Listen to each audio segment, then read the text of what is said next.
지난주까지 우리는 분노라는 영적인 독소를 다루는 방법에 관해서 공부를 했지요. 오늘부터 다룰 주제는 시기와 질투라는 영적인 독소입니다. 남이 잘 되는 것을 시샘하여 미워하는 것이 시기 질투지요. 지금껏 우리가 배운 바에 따르면 인간의 모든 욕망은 하나님의 속성, 곧 신의 신성한 속성이 왜곡된 것이라고 할 수 있습니다. 하나님의 자녀인 우리가 아버지에게서 물려받은 신성한 속성이 왜곡된 것이 인간의 욕망이라는 것입니다. 시기와 질투 역시 마찬가지입니다. 그러면 시기 질투는 어떤 신성한 속성의 왜곡일까요? 그것은 바로 잘하려는 열망, 승리를 얻으려는 열망입니다. 이것이 왜곡될 때 시기와 질투의 감정으로 변형되는 것입니다. 잘하고 싶은 열망이 가장 큰 학생들이 시기와 질투에 가장 민감하다는 사실에는 아이러니가 있습니다. 달리 말하면 이들은 가장 열정이 넘치고 헌신적인 학생들로서 자신의 영적 스승을 누구보다도 충실히 따르면서 여정에서 요구되는 모든 것을 기꺼이 이행하려고 하는 사람들입니다. 그런데 이런 학생들이 잘하려는 것에 집착할 때 문제가 발생합니다.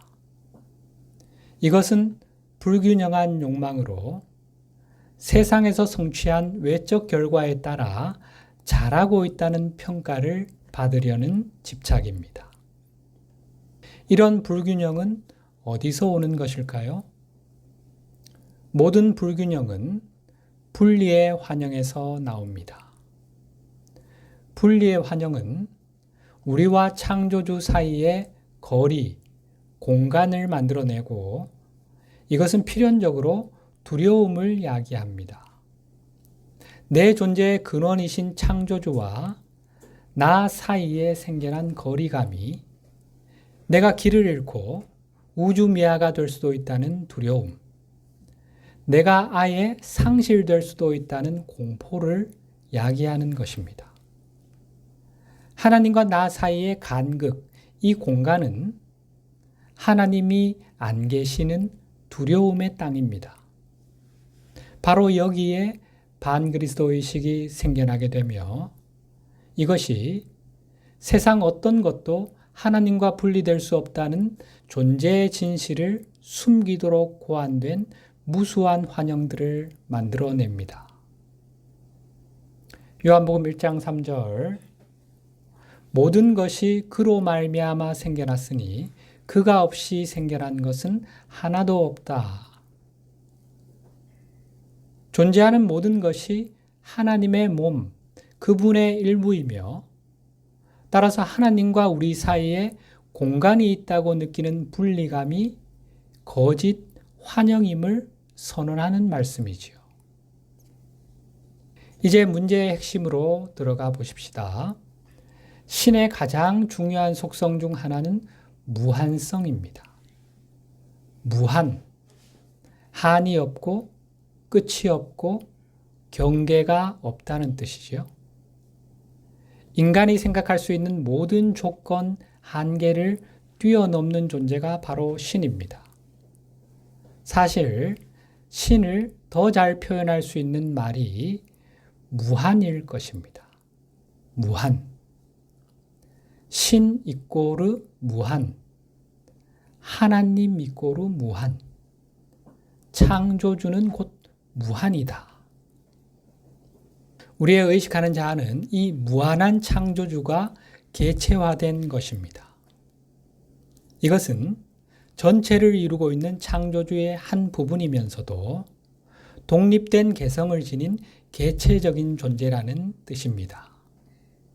따라서 우리는 무한한 존재이면서 동시에 개별적인 존재라고 할 수 있습니다. 무한자이자 개별자인 거지요. 바울 사도는 이를 몸과 지체의 관계로 설명하지요. 고린도전서 12장 14절 이하. 몸은 한 지체가 아니라 여러 지체로 되어 있습니다. 발이 말하기를 나는 손이 아니니 몸에 속한 것이 아니다 한다고 해서 발이 몸에 속하지 않은 것이 아닙니다.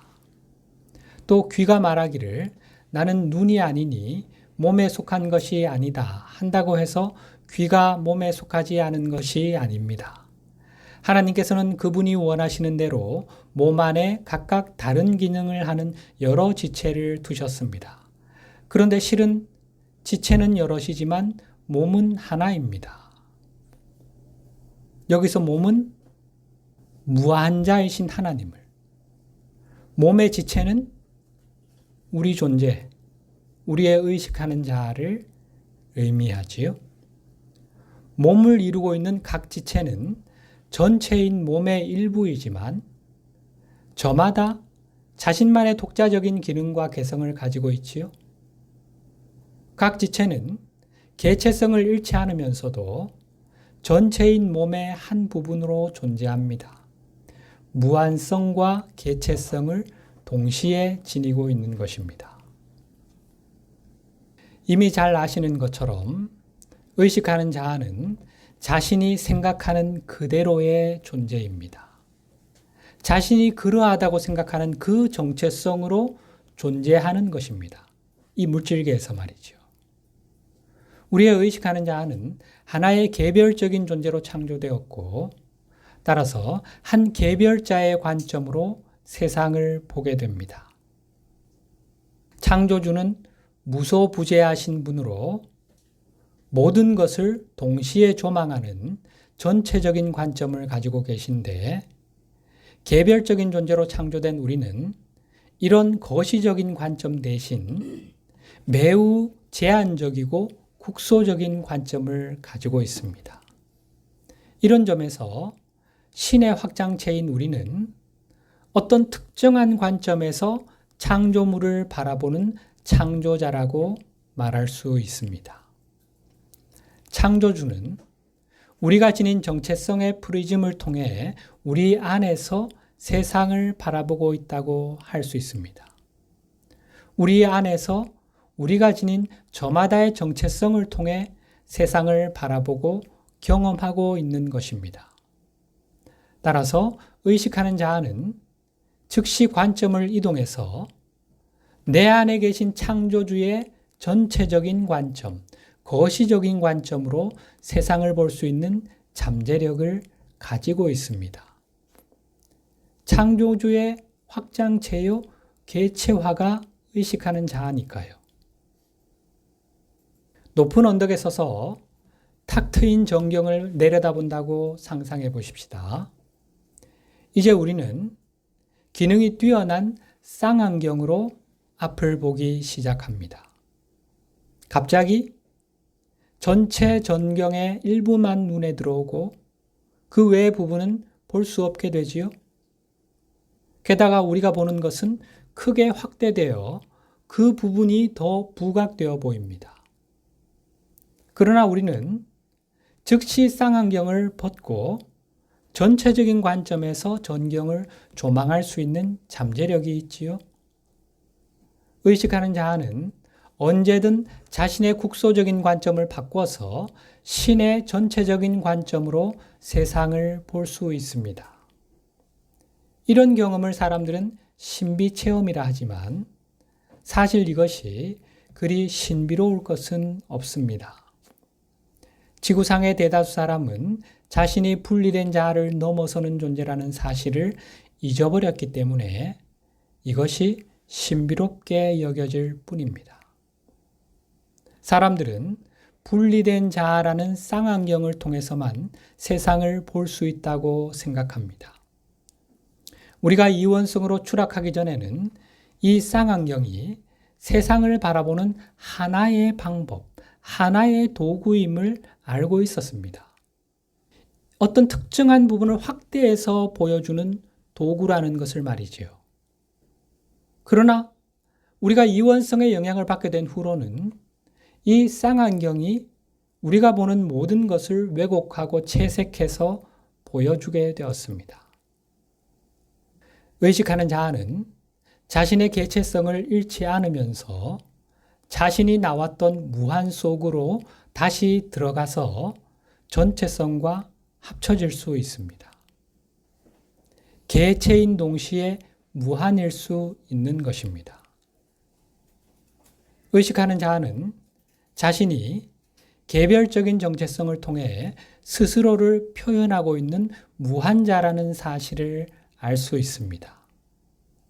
유한한 세계에서 자신을 표현하고 있는 무한인 거지요. 이것은 그리스도의식의 여정에서 우리가 반드시 이해해야 할 중요한 부분인데, 그 이유는 의식하는 자아가 자신이 무한과 하나임을 알 때 결코 분리의 환영에 갇힐 수 없기 때문입니다. 신과 분리되어 눈에 보이는 것이 전부인 어떤 유한한 세계가 있다는 것, 그리고 우리가 그 안에 갇혀 있다는 것이 바로 분리의 환영의 본질이지요. 의식하는 자아가 이러한 환영을 믿게 되면 자신이 하나님이 안 계시는 유한한 세계에 갇혀 있다는 느낌을 갖게 됩니다. 그러면 이런 갇혀 있는 느낌을 벗어날 방법에 대한 온갖 종류의 환영에 취약해지게 됩니다. 그 환영 중 하나가 바로 다른 존재들보다 더 나아야 한다는 것, 더 높아져야 한다는 것입니다. 그래야 여기서 벗어날 수 있다고 생각하는 거지요. 나를 가두고 있는 이 유한한 세계에서 벗어날 수 있는 길은 다른 사람들보다 더 나아지는 것, 높아지는 것뿐이야. 하나님의 눈에 들어 구원의 은총을 받으려면 남들보다 앞서야 해. 남들보다 뛰어나야 해. 라고 생각하는 거지요. 시기와 질투의 영적인 독소가 생겨나는 그런 메커니즘이 좀 보이십니까? 이 환영을 치유하는 해독제는 우리가 비록 유한하게 보이는 세상에 살고 있긴 하지만 이 유한한 세계조차 창조주에게서 비롯되었다는 사실을 인식하는 것입니다. 우리는 형상의 세계 안에서 살아가고 있지요. 모든 형상의 배후에 있는 의식, 곧 모든 형상을 관통하는 한 마음, 무한한 의식이 바로 아버지 하나님이며, 형상을 이루는 만물의 진료인 무한한 에너지가 바로 어머니 하나님입니다. 성경은 이를 알파와 오메가로 표현하지요. 우리가 유한한 세계로 인식하고 있는 이 세계가 하나님의 몸이요, 하나님 그 자체라는 것입니다. 이 진실을 깨닫게 되면 분리의 환영 너머를 볼 수 있게 됩니다. 이때 우리는 실제로 무한과 분리된 것은 아무것도 없으며 유한한 세계에 갇혀 있다고 느낄 이유가 없음을 깨닫게 됩니다. 우리는 우리 내면에 있는 무한의 나라로 들어가 무한한 창조주와 하나됨을 이루고 있는 우리의 참나, 곧 나의 현존에 다시 연결되기만 하면 됩니다. 우리가 무한한 존재의 한 표현임을 알고 있는데 어떻게 유한한 세계에 갇혀 있다고 느낄 수 있겠습니까? 우리는 우리의 세상인 이 유한한 세계가 신과 분리되어 있다는 분리의 환영을 더 이상 믿지 않을 것입니다. 이때 우리는 우리가 이곳에 육화할 때 계획했던 일, 곧 무한히 우리를 통해 그 무한함을 표현하도록 하여 유한한 이 세계가 무한에 더 가까워지게 하는 그 일을 시작하게 될 것입니다. 무한자이신 신이 나를 통해 당신의 무한성을 표현하심으로써 이 지구별을 무한의 세계로 들어올릴 수 있게 우리가 열린 문이 되는 그 일 말이지요. 잘하고 싶은 열망이 큰 사람들이 분리의 환영을 믿게 되면 이들은 반그리스도 의식에 의해 만들어진 세 가지 주된 환영에 쉽게 영향을 받게 됩니다. 첫째는 우리가 다른 분리된 존재들과 함께 세상에서 살아가는 분리된 존재라는 것입니다. 우리는 자유의지를 가지고 있지만 다른 사람들도 모두 마찬가지입니다. 그리고 그들의 자유의지가 우리의 자유의지와는 별개이기 때문에 그들이 우리를 해치거나 스승의 눈에 우리를 나쁘게 보이게 하는 일을 할 수 있습니다. 즉, 자유의지는 갈등만 일으키는 분리된 의지일 뿐입니다. 이것이 잘하고 싶은 열망이 큰 학생들이 쉽게 빠져드는 첫 번째 환영입니다. 두 번째는 우리가 다른 사람들과의 분리에 집중하게 되면, 즉 나와 타인이 별개의 분리된 존재라는 생각에 고착되면 자신과 타인을 비교할 필요가 있다고 믿게 된다는 것입니다.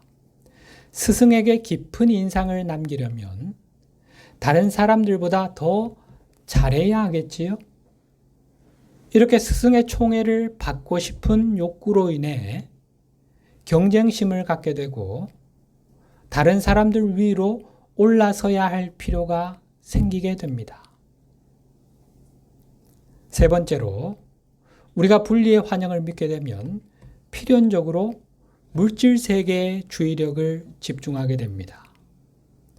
하나님은 내가 닿을 수 없는 먼 곳에 계시며 그분의 나라는 우리가 사는 이 물질계와 동떨어져 있으니 현재 내가 몸담고 있는 이곳, 내 삶이 펼쳐지고 있는 이 물질계에 집중할 수밖에 없는 거지요.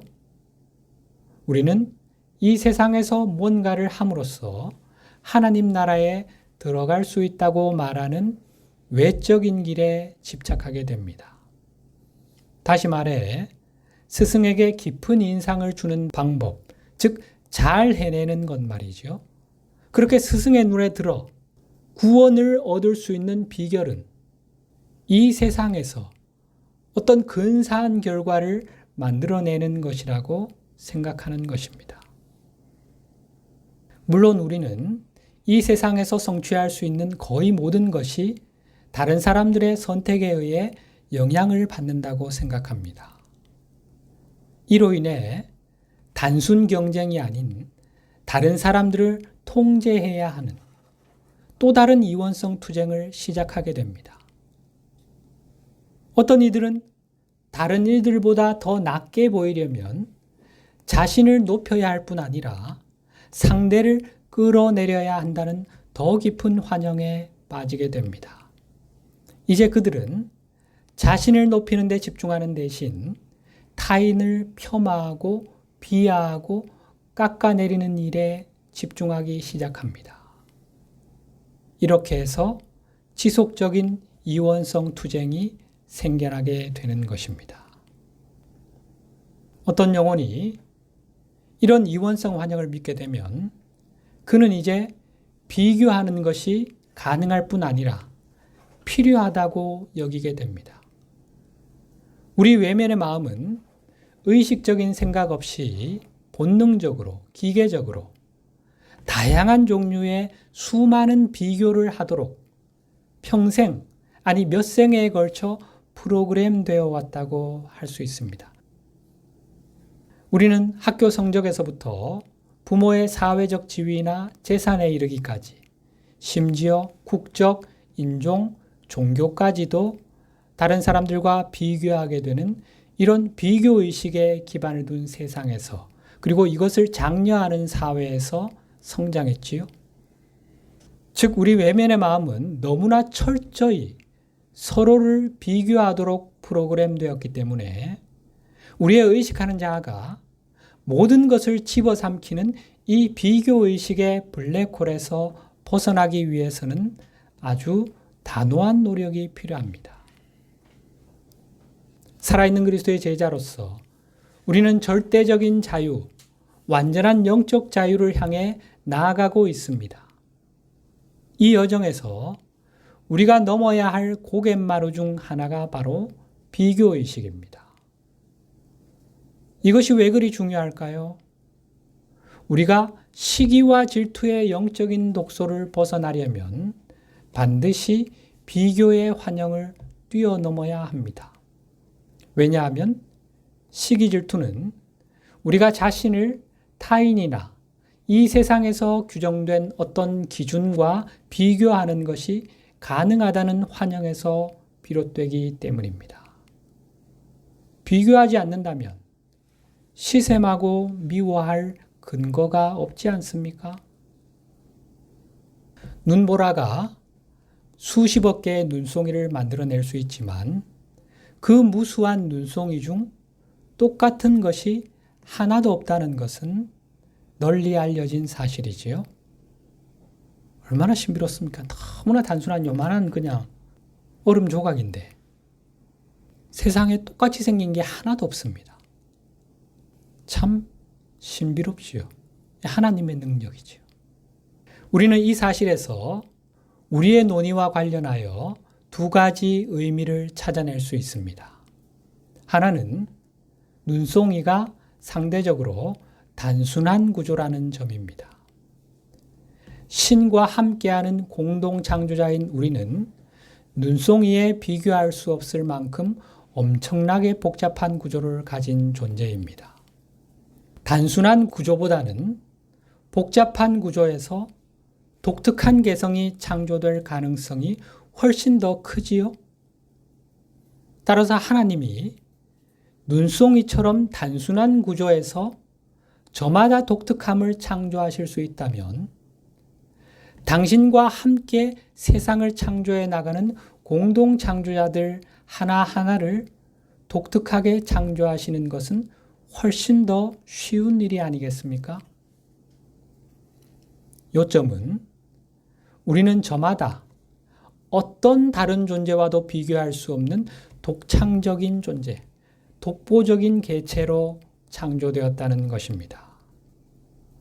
전체 형상 세계에서 우리와 똑같은 존재는 하나도 없습니다. 따라서 우리는 그 누구도 가져올 수 없는 나만의 선물을 이 지구별에 가져올 수 있습니다. 우리 각자는 진실로 유일무이한 아주 특별한 존재니까요. 두 번째 의미를 살펴보십시다.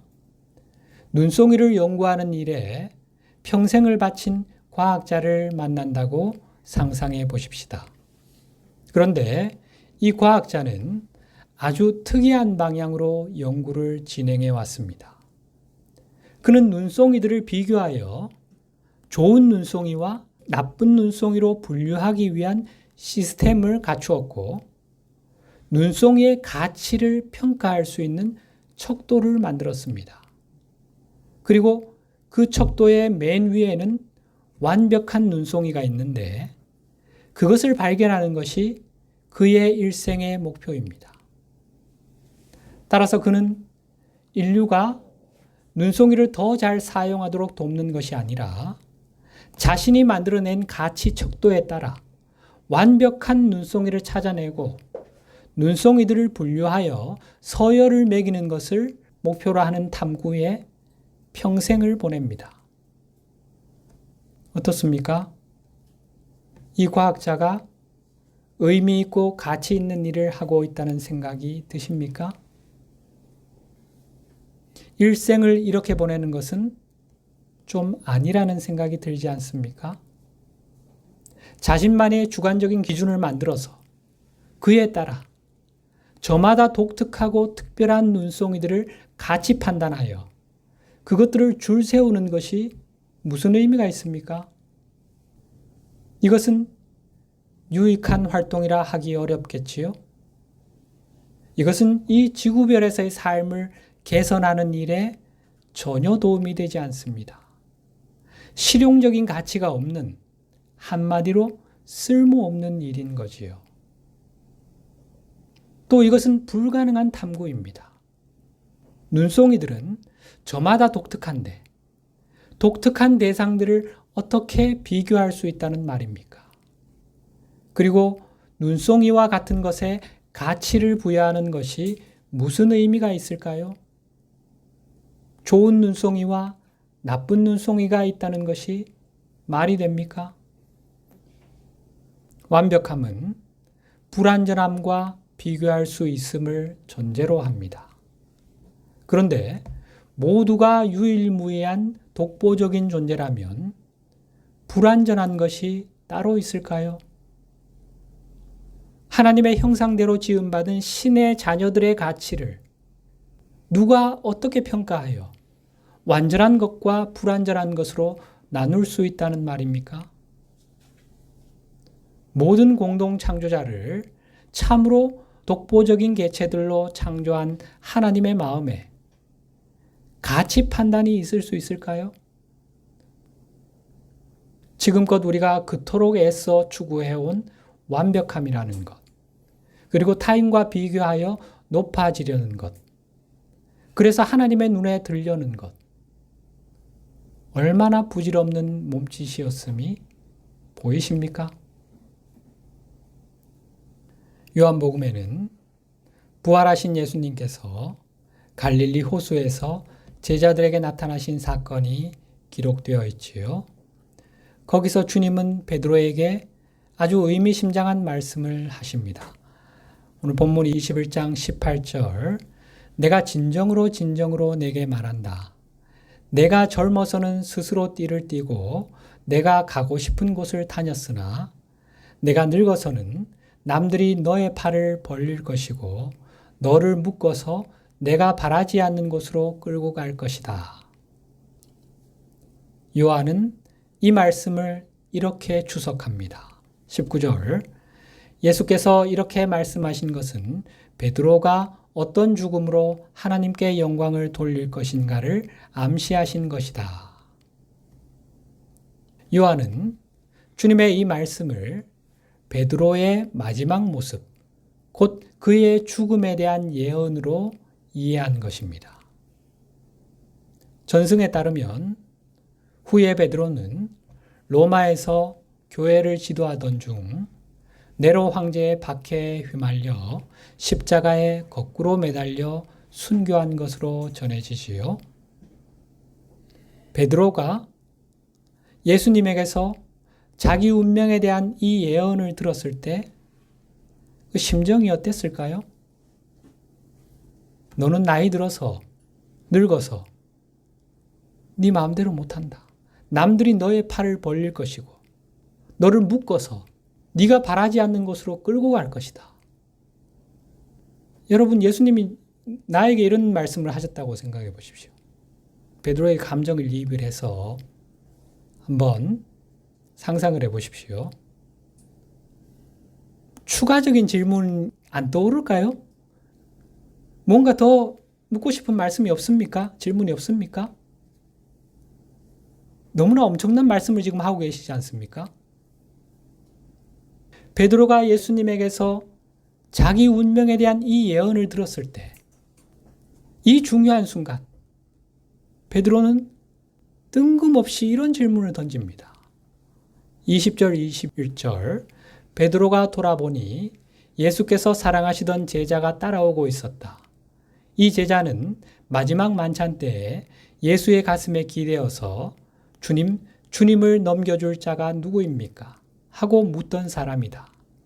베드로가 이 제자를 보고 예수께 주님, 이 사람은 어떻게 되겠습니까? 하고 물었다.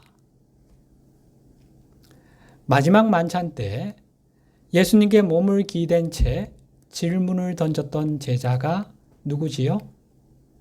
이 요한복음을 기록하고 있는 요한입니다. 베드로는 평소에 요한에 대해 경쟁의식을 느꼈던 것 같습니다. 그래서 주님께서 자기 운명에 대한 중요한 말씀을 들려주시는 순간 엉뚱하게도 뒤따라오던 요한을 가리키며 그러면 이 친구는 어떻게 되겠습니까? 하고 물은 것입니다.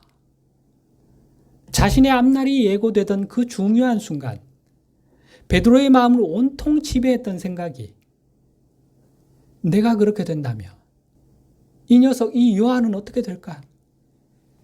쟤는 나보다 더 잘 되는 거 아니야? 나보다 잘 되면 어떡하지? 비교의식에 온통 사로잡혀 있는 베드로의 마음이 보이십니까?